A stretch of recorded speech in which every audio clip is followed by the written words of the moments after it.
सतगुरुदेव जी की जय। सत साहिब जी। दोस्तों, आज हम चर्चा करने जा रहे हैं निज स्वरूप की। क्या निज रूप देखने से मुक्ति संभव है? पहले यह जान लें, आत्म रूप क्या होता है। हमारे स्थूल शरीर के अंदर स्थूल शरीर जैसा एक स्वरूप है जिसको हम भक्ति ज्यादा करने से दिव्य दृष्टि के द्वारा देख सकते हैं। उसे आत्म रूप या निज रूप कहते हैं। कबीर साहब जी कह रहे हैं, है हम में हम ही सा देखा, निज रूप को यही विशेषा। साहिब कह रहे हैं, हमारे शरीर के अंदर हमारे जैसा एक स्वरूप है जिसे निज रूप कहते हैं। उस अज्ञानी कहते हैं अपने निज रूप को देखकर उसी में स्थित हो जाना है, बस यही पूर्ण मोक्ष है। मदनपति पंथ के प्रचारक से कोई यह पूछे कि आप निज रूप में तो पहले थे ही, यदि निज रूप में इतना आनंद था तो फिर यहाँ मृत्यु लोक में क्यों आए? अब ये कहते हैं कि निज रूप में समा जाना ही मुक्ति होती है। आप पहले भी निज रूप में थे, अब क्या गारंटी है कि निज रूप में समाकर फिर वापस मृत्यु लोक में नहीं आओगे? अब आपको बताएंगे इनका निज रूप क्या है, जरा ध्यान से सुने। ये कह रहे हैं कि निज रूप में समाने अर्थात मुक्ति के लिए हम आपको सीधा सार शब्द लिखा देंगे। आपको मंत्र जाप आदि करने की आवश्यकता नहीं है, जबकि मुक्ति निज रूप से नहीं परमात्म रूप देखने से होगी। परमात्मा के ज्ञान से मुक्ति होगी। मदनपति पंथ के प्रचारक के सार शब्द की पोल हम अपनी पहली वीडियो में खोल चुके हैं। अब आपको बताना चाहेंगे कि खाली निज रूप को देखने व उसमें स्थित होने से मुक्ति नहीं होगी। आत्म स्वरूप को देखने के बाद तो परमात्मा को पाने के लायक बनेंगे। कबीर साहब जी कहते हैं, आत्म होय परमात्म चिन्हे, संत कहावे सोई। पहले आत्म ज्ञान होगा, फिर आपको मार्ग सही मिल जाए तो निज रूप के दर्शन के बाद आगे 3 द्वार होते हैं। एक ब्रह्म का द्वार अर्थात 10वां द्वार, दूसरा परब्रह्म का द्वार अर्थात 11वां द्वार, और तथा तीसरा पार ब्रह्म का द्वार अर्थात 12वां द्वार। इन द्वारों का भेदी गुरु मिल जाए तो वह गुरु आपको दीक्षा देकर इन द्वारों को खोलने का रास्ता बताएगा। तब तीनों द्वार खुलने के बाद सार शब्द प्राप्त होगा। सार शब्द का सिमरन करने से परमात्मा का साक्षात्कार होगा। परमात्मा के दर्शन से मोक्ष होगा, न कि अपना निज रूप देखने से मोक्ष होगा। खाली निज रूप दिखाकर मुक्ति कराने वाले कहते हैं कि किसी नाम मंत्र का जाप नहीं करना, न दान करना, न ज्योति जलाना अर्थात न हवन करना है। ये ऐसा काल प्रेरणा से कह रहे हैं। काल भगवान अपने दूतों द्वारा सबको मूर्ख बनवा रहा है। काल चाहता है कि ये सभी जीव नास्तिक बने रहें।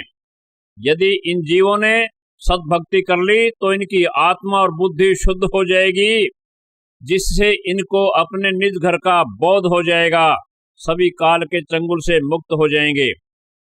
काल हमें पागल बनाए रखने के लिए दान, ज्योति व 2 अक्षर सतनाम के जाप को करने से मना करवाता है, ताकि ये सभी नास्तिक बने रहें। जब कभी भी परमात्मा सद्भक्ति देने के लिए संसार में आए तो ये जीव उनका ज्ञान न सुने, उल्टा विरोध करें। खाली अपना निज रूप देखने के बाद तो आपको एक डिग्री सी मिल जाएगी। आपकी आत्मा को कुछ समय के लिए शरीर छूटने के बाद देवता बना दिया जाएगा या देवलोकों में छोड़ दिया जाएगा, जहां पर कोई काम नहीं करना पड़ता। सुख सुविधाएं मिल जाएंगी। जैसे अमीर लोग बड़े बड़े 5 स्टार होटलों में जाकर रहते हैं, घंटी बजाते ही सारी सुविधाएं उपलब्ध हो जाती हैं। काल द्वारा कुछ आत्माओं को शून्य स्थानों पर भी छोड़ दिया जाता है। जब भक्ति रूपी धन खत्म हो जाएगा, उसके बाद आपकी आत्मा को मृत्युलोक यानी इसी संसार में आना पड़ेगा। फिर 84 लाख योनियां भोगनी पड़ेंगी, महादुख उठाने पड़ेंगे। निज रूप को देखने वालों की यही दुर्दशा बनती है। निज रूप को देखने वाली भक्ति तो हम कई बार कर चुके हैं, अर्थात निज रूप को हम अनेकों बार देख चुके हैं और इसी भक्ति रूपी धन को अनेक बार ऊपर देवलोकों में खर्च करके इस मृत्युलोक के दुख भोगने के लिए आ चुके हैं। यहीं पर चक्कर काटते रहते हैं। इस जन्म में भक्ति करो, दूसरे जन्म में खर्च करके फिर 84 लाख योनियां भोगो। निज रूप के बारे में कबीर साहिब जी की वाणी कहती है, दर्पण केरी गुफा में सुनहा बैठा जाए, देख प्रतिमा आपनी भौंक भौंक मर जाए। इस वाणी के माध्यम से कबीर साहिब समझाना चाहते हैं, जैसे कुत्ता अपनी परछाई को शीशे में देखकर अपनी परछाई को दूसरा कुत्ता समझकर भौंकता रहता है और भौंक भौंक कर मर जाता है।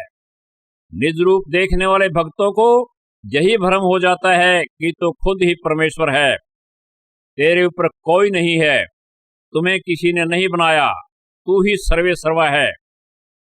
जब उसको देव रूप मिलेगा वहां अपनी मनमानी चलाएगा और अभिमानी हो जाएगा। आपने ग्रंथों में पढ़ा होगा कि देवलोकों में आपस में देवताओं में झगड़े होते रहते हैं। एक बार विष्णु जी और ब्रह्मा जी आपस में उलझ गए। ब्रह्मा जी विष्णु जी को कहते हैं, मैं तेरा बाप हूं। विष्णु जी ब्रह्मा जी को कहते हैं, मैं तेरा बाप हूं। दोनों ऐसा इसलिए कह रहे हैं क्योंकि दोनों ने आत्म स्वरूप को देखने वाली अवस्था तक की ही भक्ति की है। आत्म स्वरूप को देखने के बाद यह महसूस होता है कि मैं हर जगह हूं। कुछ सिद्धियां प्राप्त हो जाती हैं, उनको खर्च करके फिर 84 लाख योनियों में आना पड़ता है। अर्थात खाली निज रूप को देखने से मुक्ति नहीं होगी जब तक हमें पूर्ण परमात्मा के दर्शन नहीं होंगे। कबीर बीजक से कुछ वाणियां दिखाते हैं और फिर बारी बारी उन पर विवेचन करते हैं। ब्रह्मा पूछे जननी से, करजोरी शीश नवाए, कौन वर्ण वह पुरुष है, माता कहू समझाए। रेख रूप वह है नहीं, अधर धरी नहीं देह, गगन मंडल के बीच में निरखो पुरुष विदेह। धरे ध्यान गगन के माही, लाए वज्र किवार, देख प्रतिमा आपने तीनों भय निहाल। ये मन तो शीतल भया जब उपजा ब्रह्म ज्ञान, जे ही बसंतर जग जरै सो पुनि उदक समान। जासो नाता आदि का बिसरी गया सो ठोर, 84 के बसी परे कहे और की ओर। अलख लखों अलखै लखें, लखों निरंजन तो ही, हाँ कबीर सबको लखों, मोको लखे न कोई। अब पहली वाणी में ब्रह्मा जी अपनी माता दुर्गा जी से पूछ रहे हैं, ब्रह्मा पूछे जननी से, कर जोरे शीश निवाए, कौन वर्ण वह पुरुष है, माता कहू समझाए। इन वाणियों में कबीर साहिब जी बता रहे हैं कि ब्रह्मा जी अपनी माता अष्टंगी दुर्गा से हाथ जोड़कर सिर झुकाकर विनती करते हुए पूछ रहे हैं कि हे माता जी, मुझे यह बताने की कृपा करें कि हमारा पिता कौन है तथा कैसा है और कहाँ रहता है। अगली इस वाणी में दुर्गा जी अपने पुत्र ब्रह्मा जी को बता रही हैं, रेख रूप वे है नहीं, अधर धरी नहीं देह, गगन मंडल के बीच में निरखो पुरुष विदेह। दुर्गा माता जी ब्रह्मा जी को झूठ बोलकर भ्रमित कर रही हैं, क्योंकि काल निरंजन ने दुर्गा को सख्त हिदायत दे रखी है कि मेरा भेद किसी को न बताना। दुर्गा माता जी ब्रह्मा जी को कह रही हैं कि तुम्हारा पिताजी ऊपर आसमान में रहता है, उसका विदेह स्वरूप है, उसका कोई आकार व रंग आदि नहीं है, तथा आसमान में जाकर खोज लो। अब ब्रह्मा जी जो क्रिया करते हैं आगे इन वाणियों में लिखा है, जरा सुनिए। धरे ध्यान गगन के माही, लाए वज्र केवार। यह वाणी कहती है कि तीनों भाई श्री ब्रह्मा जी, विष्णु जी व शंकर जी समाधि लगाकर बैठ गए। समाधियां लगाते लगाते बहुत समय बीत गया, कुछ दिखाई नहीं दिया, क्योंकि आगे पत्थर की तरह मोटे 3 दरवाजे बंद हैं। ये वज्र केवार 2 अक्षर सतनाम व 1 अक्षर आदि नाम के बिना नहीं खुलते। 2 अक्षर वाला मंत्र सतनाम व 1 अक्षर का आदि नाम इन देवों के पास था नहीं, तो परमात्मा कैसे मिलता। देखी प्रतिमा आपने तीनों भय निहाल। तीनों देवों को समाधि में बैठे बैठे बहुत साल बीत गए, तब तीनों देवों को अपने निज रूप के दर्शन होने लगे, जिसको देखकर तीनों देव बहुत खुश हुए, इसी निज रूप को प्रभु मान लिया और सोचने लगे कि मैं ही परमेश्वर हूं, मेरे से ऊपर कोई नहीं है। मैंने सारे आसमान को छान मारा, यानी मैंने समाधि के द्वारा सारे आसमान में खोजा, वहां मेरे निज रूप के अलावा और कुछ है ही नहीं। ये मन तो शीतल भया जब उपजा ब्रह्म ज्ञान, तीनों देवों ने अपने अपने निज रूप को देखकर इसी को ब्रह्म ज्ञान समझ लिया और मन में शीतलता महसूस की, आनंद की अनुभूति महसूस होने लगी। जेही बसंतर जग जरे सो पुनि उदक समान, इस वाणी में कहा है जेही बसंतर जग जरे सो पुनि उदक समान। यह वाणी बता रही है कि इस संसार का नियम है कि जो पैदा हुआ है वह जरूर मरेगा। दूसरे शब्दों में जो बना है वह खत्म भी होगा। जैसे अग्नि में संसार जलकर राख हो जाता है, दोबारा सृष्टि की रचना होती है। यहाँ साहब ने पानी का उदाहरण देकर समझाया है कि पानी गर्मी में वाष्प बनकर हवा में उड़ जाता है, फिर वर्षा के द्वारा पानी में बदल जाता है, अर्थात आवागमन का चक्कर खत्म नहीं होगा। यही हाल निज रूप को देखने वालों का होता है। निज रूप को देखने के बाद कुछ युगों तक ऊपर शून्य में चले जाते हैं या देव बना दिए जाते हैं। भक्ति की कमाई खत्म होने पर दोबारा मृत्यु मंडल में आकर 84 भोगनी पड़ती है। ऐसा कबीर साहब जी समझा रहे हैं। जासो नाता आदि का बिसरी गया सो ठोर, 84 के बस परी कहें और की ओर। यहाँ साहब कह रहे हैं जिस परमात्मा के साथ आपका नाता आदि से है उसको भूल गया। साहेब तो मिला नहीं और निज रूप को देख लिया, रिद्धियां सिद्धियां प्राप्त कर ली, कुछ समय इनके चमत्कारों में मगन रहा। जब भक्ति की शक्ति खत्म हो जाती है तब दोबारा 84 के चक्कर में फंस जाते हैं। आगे वाणी कहती है अलख लखों अलखै लखें, लखों निरंजन तो ही, हाँ कबीर सबको लखों, मोको लखे न कोई। इस वाणी में कबीर साहब जी समझा रहे हैं कि कोई कहता है अलखो लखो, कोई निरंजन को लखने या देखने को कह रहे हैं, और कोई सब देवी देवताओं को देखने को कह रहे हैं। मुझको कोई नहीं देख रहा, मैं परमेश्वर हूं, मुझे कोई नहीं लख रहा है। अर्थात मेरा सत्य ज्ञान सुनो, समझो, मुझसे जुड़ो, मैं तुम्हारा मोक्ष करूंगा। कूप की छाया कूप के माही, ऐसा आत्मज्ञाना, इससे आगे अगम अगोचर है जो पुरुष बनाना। इस वाणी का अर्थ समझिए। इस वाणी में भी गरीबदास जी महाराज समझाना चाहते हैं आत्मज्ञान अर्थात निज रूप से ऐसी दशा होती है जैसे कुएं की छाया कुएं में बनती है और कुएं में ही खत्म हो जाती है। अर्थात इस जन्म में भक्ति करके निज रूप प्राप्त कर लिया, अगले जन्म में इस भक्ति की कमाई खर्च कर दी, तीसरे जन्म में लक्ष्य राशि तैयार है। आगे साहब बता रहे हैं कि आदि परमेश्वर तो निज रूप से बहुत आगे है, अमरलोक में रहते हैं। परमात्मा अमरलोक में मिलेंगे जिसके दर्शन से मोक्ष प्राप्त होगा। आगे वाणी सुनिए। संतो गगन मंडल लगा ताला, खोलेंगे संत जोहरी कोटन मध्य विचारा, प्रथम सो हम ध्यान लगावे ताविच सुरत करे पैठारा, तब आगे की सुध कीजिए ता भीतर निज रूप हमारा, मंडल भीतर पुरुष विराजे कुलफ तीन तहां अगम अपारा, ताकि कूची गुरुवन माही ज्ञान ग्रंथ सो न्यारा, जग भर जोग समाध लगावे कोटिन करे विचारा, पुरुष रूप कबहू ना दर्शे जो गुरु मिले ने सारा। यहाँ वाणी है कि संतो गगन मंडल लगा ताला, कोई खोल लेंगे संत जोहरी कोटिन मध्य विचारा। इसका अर्थ सुनिए। यहाँ वाणी के द्वारा कबीर साहब जी कहते हैं परमात्मा की खोज में करोड़ों साधु लगे हैं, लेकिन आसमान में तो ताला लगा है, ताला खुलने पर ही परमात्मा का साक्षात्कार हो पाएगा। लेकिन उस ताले को कोई बिरला संत ही खोल सकता है जो उसका जानकार होगा, जिसको पूरा सतगुरु मिला हो। ताला खोलने की चाबी पूरे गुरु के पास ही होती है। फिर कहा है प्रथम सोहम ध्यान लगावे ताविच सुरत करे पैठारा, पहले सोहम का जाप सही विधि से करें, यानी सुरती नृत्य मौन पवन के साथ सोहम का जाप करें। गरीबदास जी महाराज कहते हैं अपनी वाणियों में दोबारा समझाने की कोशिश करते हैं।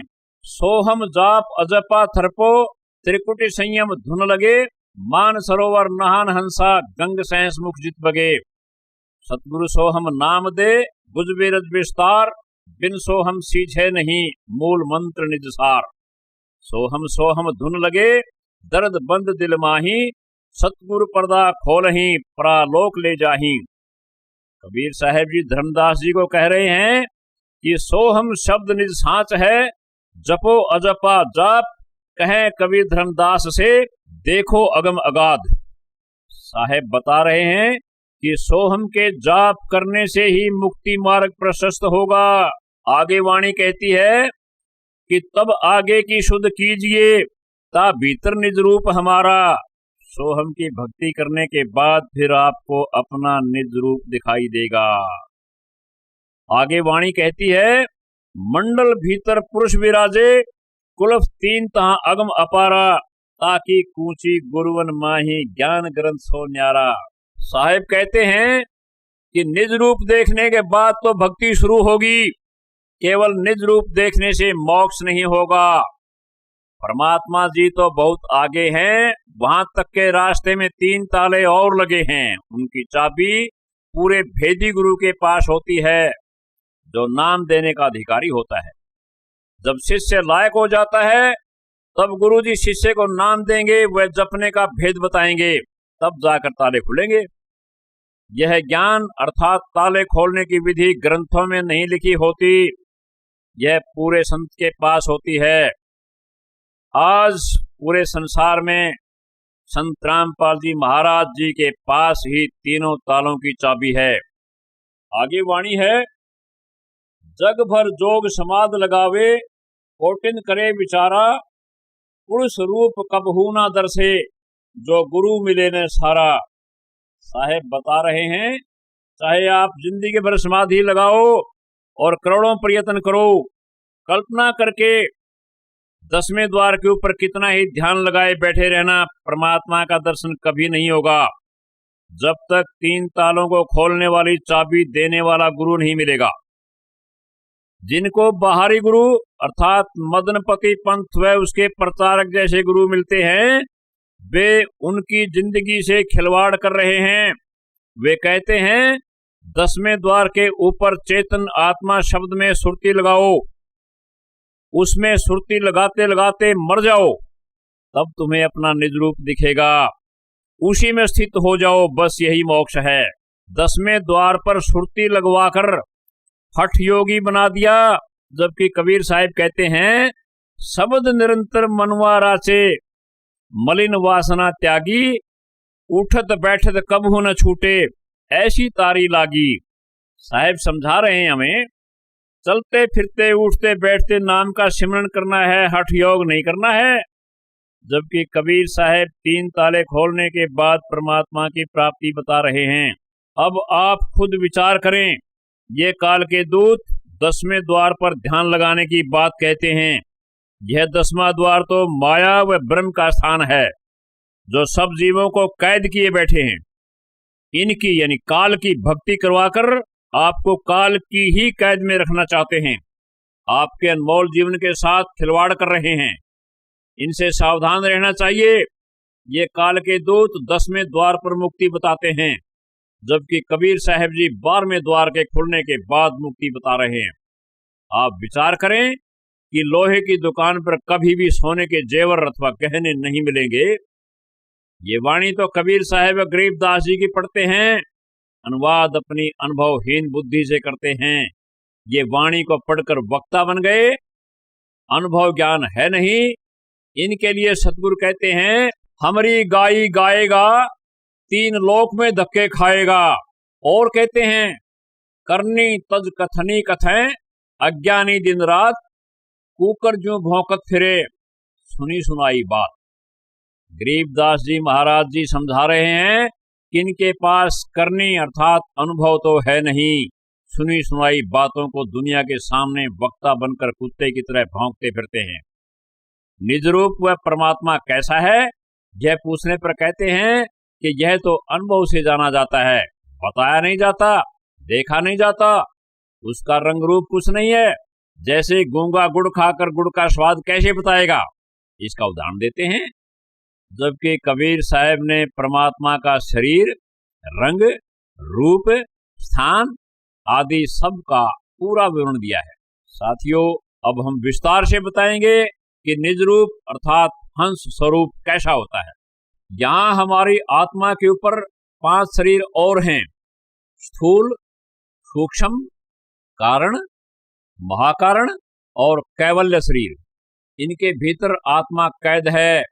जब आत्मा सतलोक में थी, उसको वहां हंस रूप अर्थात निज रूप प्राप्त था।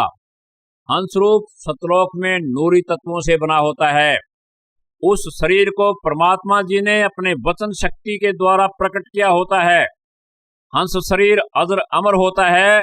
उसका तेज 16 सूर्य के प्रकाश के बराबर होता है। वह पक्का तत्व का शरीर होता है।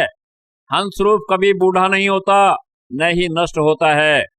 हंस शरीर में 5 गुण होते हैं: सत्य, विचार, शील, दया और धीरज। सतलोक में हंस सदा आनंद में व स्वतंत्र रहते हैं। अमृत भोजन खाते हैं। वहां सबको एक समान सुख सुविधाएं प्राप्त हैं। सब बराबर के होते हैं, ना कोई छोटा, ना कोई बड़ा, ना कोई गुरु, ना कोई चेला होता है। आत्मा काल लोक में आकर जन्म मृत्यु के चक्कर में पड़कर नाना प्रकार के दुख भोग रही है। जब दुखी होती है तो परमात्मा को याद करके परमात्मा से पुकार करती हुई कहती है, मुझे इन दुखों से छुटकारा दिलाओ। परमेश्वर जी फरियाद सुनकर आते हैं और सत भक्ति का भेद बताते हैं। हमें समझाते हैं, तुम्हारा निज घर सतलोक है, तुम्हारा निज स्वरूप हंस रूप था। तुम्हारी आत्मा के ऊपर काल ने 5 शरीर और चढ़ा रखे हैं: स्थूल शरीर, सूक्ष्म शरीर, कारण शरीर, महाकारण शरीर और कैवल्य। इनके भीतर तुम्हारी आत्मा है। तुमको 5 शरीरों के अंदर कैद करवाकर जीव बना दिया, जिसके कारण तुम अपने निज हंस रूप व निज घर को भूल गए हो। काल अपनी योग माया से मन के द्वारा गलत कार्य करवाता है और स्वयं ही आत्मा को दंड देता है, दोष जीव पर लगाता है। जब तक यह शरीर तुम्हारी आत्मा के ऊपर से नहीं उतरेंगे, तब तक तुम सतलोक नहीं जा सकते हो, न ही अपने निज हंस रूप को प्राप्त कर सकते हो। साहेब कबीर जी बताते हैं, सतलोक जाने के लिए आत्मा को ऊपर चढ़ाए हुए 5 शरीरों को उतारना है, काल के चंगुल से छूटना है, 5 तत्व तथा 3 गुणों के प्रभाव को खत्म करके आत्मा को शुद्ध बनाना है। आत्मा को शुद्ध बनाने के लिए 5 कमल शरीर में होते हैं। इनके 5 ही मंत्र होते हैं। उनका जाप करने से आत्मा शुद्ध होकर त्रिकुटी में आएगी। फिर आगे 3 ताले और लगे हैं। कबीर साहब कहते हैं, मंडल भीतर पुरुष विराजे, कुलफ 3 जहां अगम अपारा, ताकि कूची गुरुवन माही, ज्ञान ग्रंथ से न्यारा। यहाँ परमात्मा बताते हैं कि परमात्मा के साक्षात्कार के लिए रास्ते में 3 दरवाजे आते हैं। तीनों ही दरवाजे बंद पड़े हैं, उन पर 3 ताले लगे हैं। 10वां द्वार अर्थात ब्रह्म द्वार व 11वां द्वार पर ब्रह्म का द्वार तथा 12वां पार ब्रह्म जी का द्वार है। ये 2 द्वार, 10वां द्वार व 11वां द्वार 2 अक्षर अर्थात सतनाम से खुलते हैं, जिनको सुरती, नृति, मन व श्वास के साथ सिमरन करना होता है। 12वां द्वार आदि नाम के जाप से खुलेगा, फिर सार शब्द प्रकट होगा। सार शब्द का सिमरन करने से तुम्हें परमात्मा का दर्शन होगा। परमात्मा के दर्शन से सतलोक में जाएंगे। वहां पर परमात्मा जी अपनी वचन शक्ति से हंस वाला शरीर प्रदान करेंगे।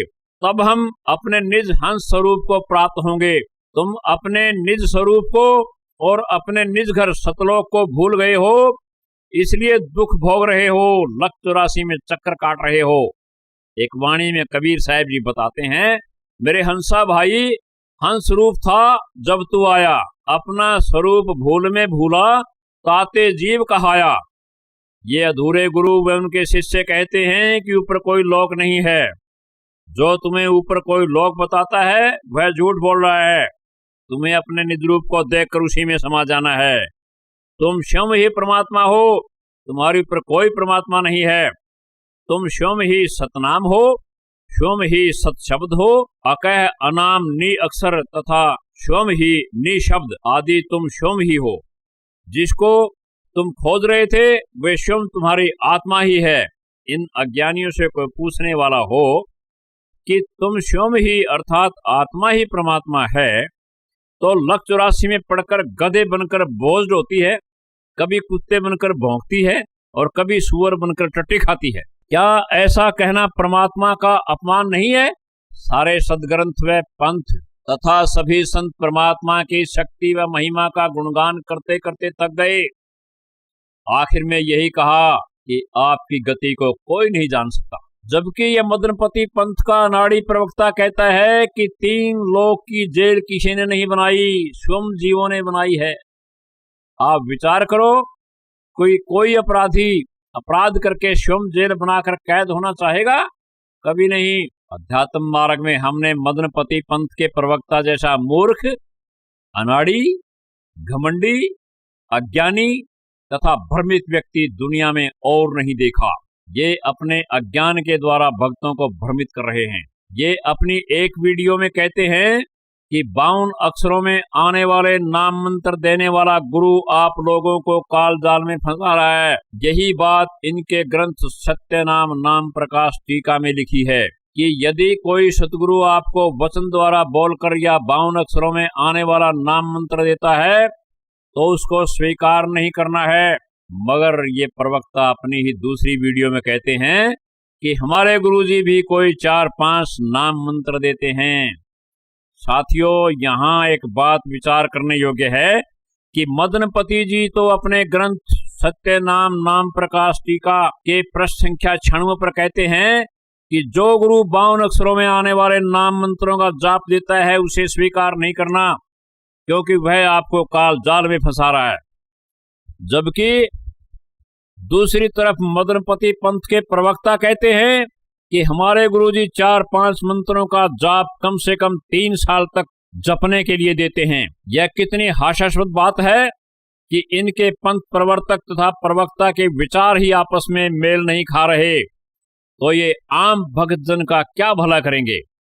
आप स्वयं निर्णय करें कि ये प्रवक्ता जी लोगों को सही ज्ञान दे रहे हैं या भ्रमित ज्ञान दे रहे हैं। ऐसे व्यक्ति भक्त समाज के दुश्मन तो हैं ही, ये परमात्मा के भी दुश्मन हैं, क्योंकि ये आत्मा को ही परमात्मा बताकर अपने जैसा ही लाचार व असहाय सिद्ध करके परमात्मा का नामो निशान मिटा देना चाहते हैं। ये काल के भेजे हुए दूत हैं। ये कहते हैं कि ऊपर कोई लोक नहीं है। आत्मा से कहते हैं कि तुम ही सब कुछ हो, अतः आत्म रूप में समा जाना है। अब यहाँ बंदी छोड़ सतगुरु रामपाल जी महाराज के मुख कमल से शब्द सुनिए। चल देखो देश हमारा रे। अपने सतलोक के विषय में परमात्मा कबीर साहब बताते हैं, चल देखो देश हमारा रे, जा कोट भान पदम उजियारा रे। चल देखो देश हमारा रे, जा वो सत शब्द जनकारा रे। वास्तविक जो अनद है वो सतलोक में बज रहा है।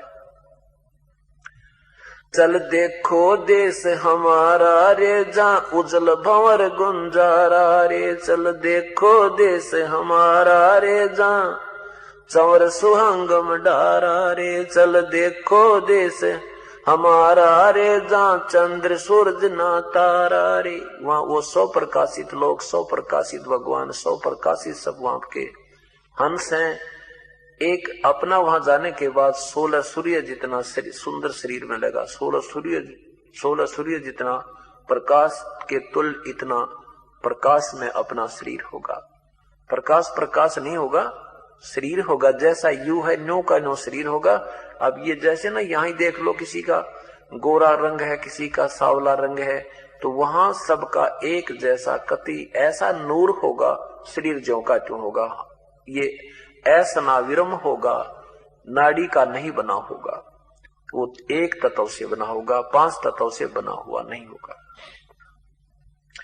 चल देखो देश हमारा रे, जा चंद्र सूरज नहीं तारा रे, चल देखो देश हमारा रे, नहीं धर अंबर गए नारा रे, चल देखो देश हमारा रे, जहाँ अनंत फूल गुलजारा रे, चल देखो देश हमारा रे, जहाँ बाठी चवे कलारा रे, चल देखो देश हमारा रे, जहाँ घूमत है मतवारा रे, चल रे मन की जदारमदारा रे, तुझे ले छोड़ूं दरबारा रे, फिर वापस नहीं आवे रे, सतगुरु सब नाच मिटावे रे। ये सारे नाच मिट जाएंगे, कभी पशु बनने के, कभी पक्षी बनने के, कभी मृत्यु, कभी टांग कटे, कभी कुछ हो। कहते हैं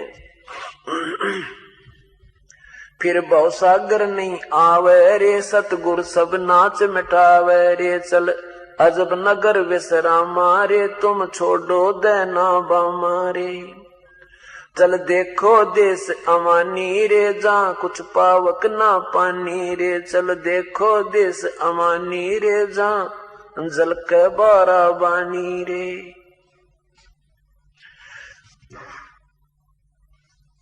चल अक्षर धाम चलाऊं रे, मैं अवगत पंथ लखाऊं रे, कर मकर तार पयाना रे, जो शब्द शब्द समाना रे, चल जलमल दरिया, जहाँ जलमल दरिया नागर रे, जहाँ हंस रहे सुख सागर रे, हंस, वहां पर हंस होकर ही हम जा सकते हैं।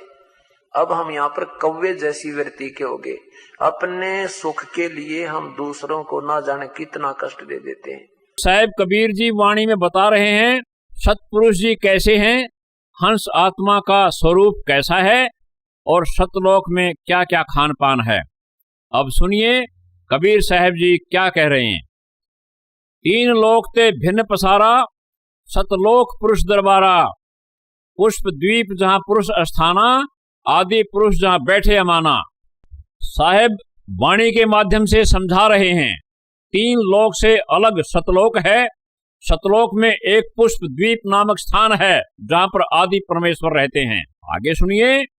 सूर्य 16 एक ज्योति निवासा, ऐसा एक हंस प्रकाशा। एक हंस आत्मा के शरीर का प्रकाश अर्थात तेज 16 सूरज के प्रकाश के बराबर है, अति चमकीला है। कालदूत कहते हैं कि वहां 16 गुण हैं, 16 सूर्यों का प्रकाश नहीं है। क्या साहेब जी को प्रकाश व गुणों के अंतर का ज्ञान नहीं था? सतलोक में हंस में 5 गुण होते हैं, सत्य, शील, विचार, दया और धीरज। अगली वाणी में बताते हैं कि वहां घर कैसे हैं। श्वेत द्वीप श्वेत विस्तारा, श्वेत मंदिर श्वेत द्वारा। सतलोक में द्वीप भी सफेद हैं, मंदिर अर्थात घर भी सफेद हैं, अर्थात सफेद नूर तत्व का लोक व घर है। अदर हंस श्वेत है भाई, सदा आनंद रहे सुखदाई। श्वेत छत्र सिंहासन छाजे, अनहद शब्द सदा धुन गाजे। अब सुनिए इनमें क्या बताना चाहते हैं साहेब जी। हंस आत्माओं का शरीर सफेद नूरी तत्व का है, उनके बैठने के सिंहासन व छत्र सफेद बने हुए हैं। मनोरंजन के लिए अनहद बाजे बजते रहते हैं। आगे सुनिए। अक्षय वृक्ष जो है श्वेत सुवाहन, श्वेत पुष्प श्वेत फल पावन, श्वेत पान श्वेत पनवेरा, श्वेत सुपारी नारियर केरा, श्वेत मिठाई कदली मेवा, अदर आरती हंस भेवा। इन वाणियों में वहां के खान पान के बारे में साहेब बता रहे हैं कि सतलोक में अक्षय अर्थात अमर वृक्ष हैं, वह भी सफेद हैं। उन अक्षय वृक्षों पर सफेद फल फूल लगते हैं, अर्थात सब खान पान भी सफेद अमृत तत्व का होता है। आगे सुनिए। सदा आरती हंस जो करई, अपने पुरुष चरणन रहई। असंख्य कमल सवेत तह रैया, सप्त पांखुरी कमल जो रैया। पुरुष गुप्त हो ही रहे समाई, सूक्ष्म शरीर तहां दर्शाई। इन वाणियों में साहेब बता रहे हैं कि सतलोक में जहां सतगुरु जी का रहने का स्थान है, वह स्थान हंस आत्माओं के रहने के स्थान से बहुत दूर है। जो असंख्य पंखुड़ी का कमल है, वहां से चलकर परमात्मा जी आते हैं और अपने निज स्वरूप को छोटा करके 7 पंखुड़ी के कमल पर बैठकर हंस आत्माओं को चरण सेवा देते हैं, उनका हाल चाल पूछते हैं। यदि परमात्मा जी अपने वास्तविक अर्थात बड़े स्वरूप में आ जाएं, तो उस स्वरूप को हंस देख नहीं सकते, क्योंकि परमात्मा जी के बड़े शरीर का प्रकाश अनंत कोटि सूर्य के प्रकाश के समान है। अब आगे सुनिए। उघरे संपुट दर्शन पावे, अदर हंस तहवा से छुपावे, करत आनंद सदा सुख भोगा, जरा मरण नहीं संशय होगा। इन वाणियों में साहेब बता रहे हैं कि जब आपकी आत्मा की दिव्य दृष्टि खुल जाएगी, तब आपको परमेश्वर का दर्शन होगा, अर्थात आपको सच्चाई का पता चलेगा। मैं कौन हूँ, परमात्मा जी कैसे हैं, परमात्मा जी का साक्षात्कार के बाद आपको अमर शरीर प्राप्त होगा।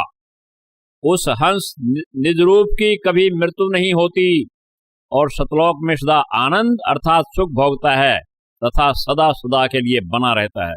आगे फिर सुनिए। जगमग ज्योति सदा उजियारा, कोटि सूर्य ते वर्ण अपारा, जै देखो तै शोभा छाजे, पूर्ण शोभा पुरुष विराजे, कहा बखानो पुरुष स्वरूपा, वर्णी न जाए वह रूप अनूपा। इस वाणी के माध्यम से कबीर साहब जी सतलोक में परमात्मा के स्वरूप यानी विदेह शरीर का वर्णन करके बता रहे हैं कि परमात्मा का स्वरूप बहुत ही विशाल व सुंदर है। उस शरीर की चमक अनंत करोड़ सूर्यों से भी ज्यादा है। परमात्मा जी के स्वरूप का वर्णन नहीं किया जा सकता, क्योंकि उनका स्वरूप बहुत विशाल है। विचार करने वाली बात यह है कि परमात्मा जी का विदेह शरीर है। यहाँ स्पष्ट करना चाहेंगे कि शरीर चाहे विधेय हो या देह हो, यदि शरीर है तो निराकार व धुन नहीं कहा जा सकता। जो अज्ञानी प्रवक्ता निराकार या धुन कहते हैं, वे अज्ञानी सरासर झूठ बोल रहे हैं। वास्तव में उन्होंने कुछ नहीं देखा है। परमात्मा से साक्षात्कार का उनका दूर दूर तक भी वास्ता नहीं है। आगे वाणी सुनिए। जिन जाना तिन्हीं पहचाना, जैसे गूंगा सपना जाना, कहा बखानो वर्णी न जाई, गूंगा गूंगे सैन लखाई। परमात्मा के विराट चमकीले मनमोहक विधेय शरीर या स्वरूप को देखने के बाद जो आनंद आता है, उस आनंद का वर्णन हम अपने मुख से नहीं कर सकते। ऐसा अवर्णनीय आनंद मिलता है। उस आनंद की प्राप्ति को साहिब कहते हैं कि जैसे गूंगा सपने देख लेता है, परंतु उसको बोल कर नहीं बता सकता। जब कोई व्यक्ति मदनपति पंथ वाले अधूरे गुरु व उनके शिष्यों से पूछता है कि परमात्मा जी कैसे हैं, आत्मा का निज रूप कैसा है, वे अनुभवहीन होते हैं। उन्होंने न निज रूप यानी हंस स्वरूप को देखा है, न ही परमात्मा को देखा है।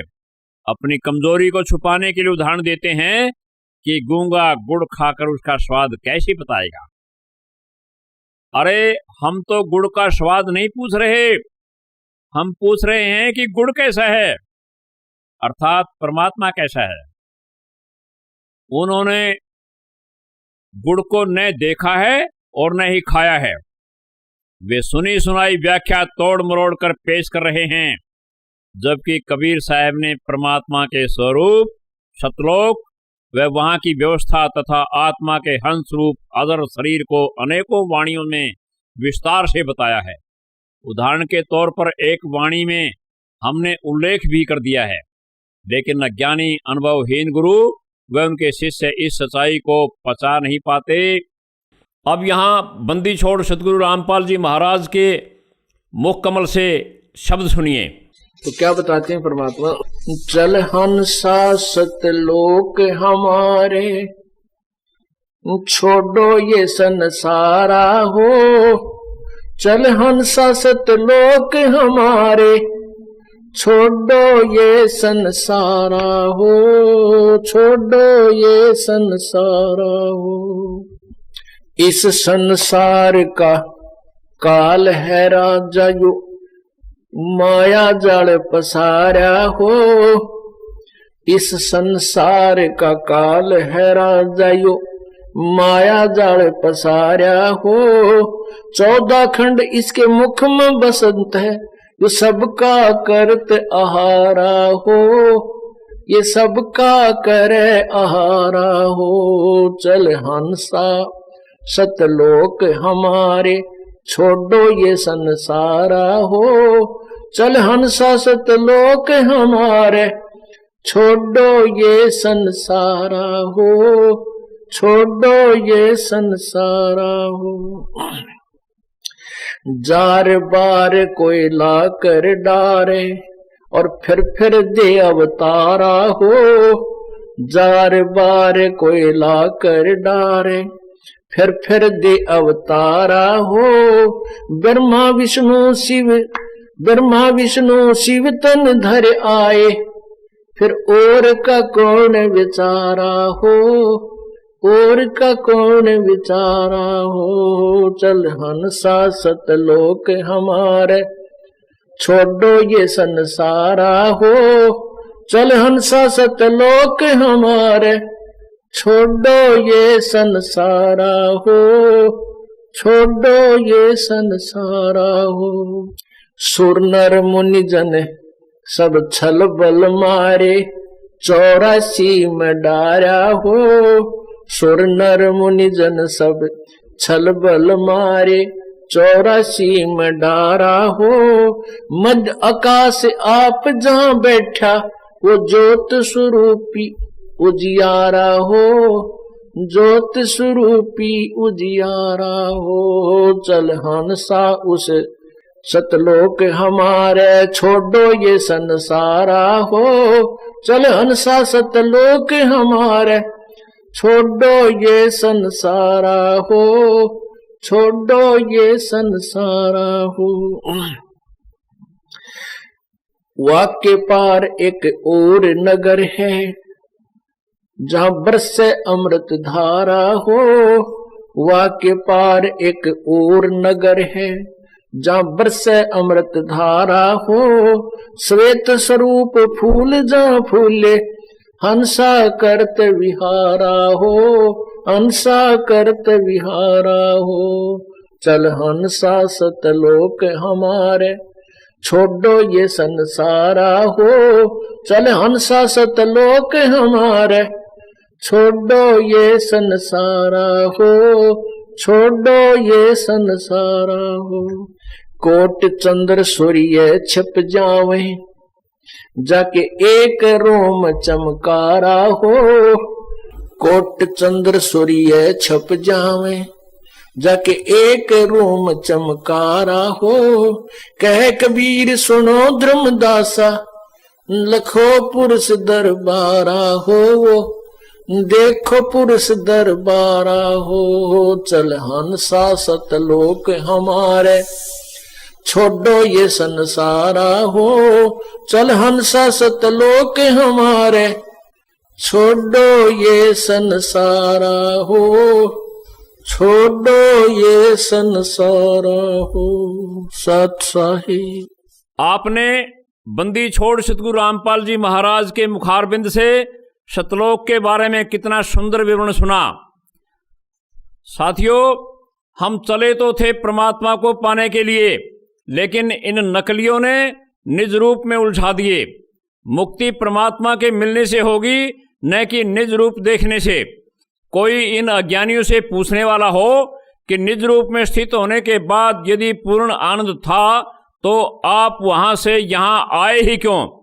यह भी क्या गारंटी है कि अब निज रूप में जाकर फिर वापस मृत्युलोक में दोबारा नहीं आएंगे? हमने आपको बता दिया है कि निज रूप प्राप्त करके सुख भोग कर फिर गधे कुत्ते की योनियां प्राप्त की हैं। ब्रह्मा विष्णु तथा महेश जी ने भी निज रूप देखा, लेकिन मुक्ति इनकी भी नहीं हुई। निज रूप देखना तो बहुत छोटी उपलब्धि है, कृपया निज रूप के चक्कर में न पड़ें। हमने अपनी पहले वाली वीडियोज में सार शब्द के बारे में, सतनाम अर्थात 2 अक्षर के बारे में, त्रिकुटी के बारे में तथा श्वास के सिमरन के बारे में बताकर कबीर साहब जी की वाणियों द्वारा इस मदनपति पंथ के प्रवक्ता को पूर्ण रूप से झूठा साबित कर दिया है। साथियों, एक कहावत है, बुद्धिमान रहता खबरदार, झूठों पर नहीं करता एतबार। व्यक्ति को परखो एक बार, पैसा परखो बार बार। इस झूठे प्रवक्ता को तथ्यों की कसौटी पर परख कर आपको दिखा दिया है। शिक्षित समाज है, स्वयं निर्णय ले। साहिब कहते हैं, जान बोझ साची तजे, करे झूठ से नेह, ताकि संगत हे प्रभु स्वप्न में भी न दे। कहें भली माने बुरी, यही परीक्षा नीच, जितनी धोएं कच्ची दीवार को उतनी माचे कीच। सतगुरु के दरबार में ग्राहक कोटि अनंत, चार वस्तु चाहते हैं, रिद्धि सिद्धि मान महंत। सतगुरु के दरबार में ऐसा कोई एक, इन चारों को छोड़कर चाहे पुरुष अलेख। हमने कबीर साहब जी तथा गरीबदास जी की वाणियों से सिद्ध कर दिया कि पूर्ण मोक्ष परमात्मा के साक्षात्कार से होगा। लेकिन ये मदनपति पंथ वाले अज्ञानी निज रूप देखकर उसी में स्थित होने को मोक्ष बता रहे हैं। अब आप स्वयं निर्णय करें कि आप कबीर साहब जी का ज्ञान ग्रहण करना चाहोगे या मदनपति जी का। यह पवित्र ज्ञान बंदी छोड़ सतगुरु रामपाल जी महाराज के द्वारा अपने सत्संगों तथा पवित्र पुस्तकों के माध्यम से विस्तार पूर्वक बताया गया है। हमने उनके ज्ञान का सार संक्षेप में बताया है। कृपया संत रामपाल जी महाराज के अधिक से अधिक सत्संग सुने तथा इनके द्वारा लिखी गई पवित्र पुस्तकों को पढ़कर पूर्ण ज्ञान प्राप्त करें। संत रामपाल जी महाराज जी से नाम दीक्षा लेकर अपने मानव जीवन का कल्याण करवाएं। सत साहिब। अधिक जानकारी के लिए जगत गुरु तत्वदर्शी संत रामपाल जी महाराज द्वारा लिखित पवित्र पुस्तकें ज्ञान गंगा, जीने की राह, गीता तेरा ज्ञान अमृत, अंधश्रद्धा भक्ति, खतराए जान बिल्कुल निशुल्क मंगाएं। अपना नाम, पूरा पता हमें व्हाट्सएप करें। हमारा नंबर है 7496801825। जगत गुरु तत्वदर्शी संत रामपाल जी महाराज के मंगल प्रवचन आप प्रतिदिन सुन सकते हैं STV हरियाणा न्यूज पर सुबह 6 से 7 बजे, साधना टीवी पर शाम 7:30 से 8:30 बजे, MH1 श्रद्धा टीवी पर दोपहर 2 से 3 बजे, कात्यायनी टीवी पर रात 8 से 9 बजे, ईश्वर टीवी पर रात 8:30 से 9:30 बजे।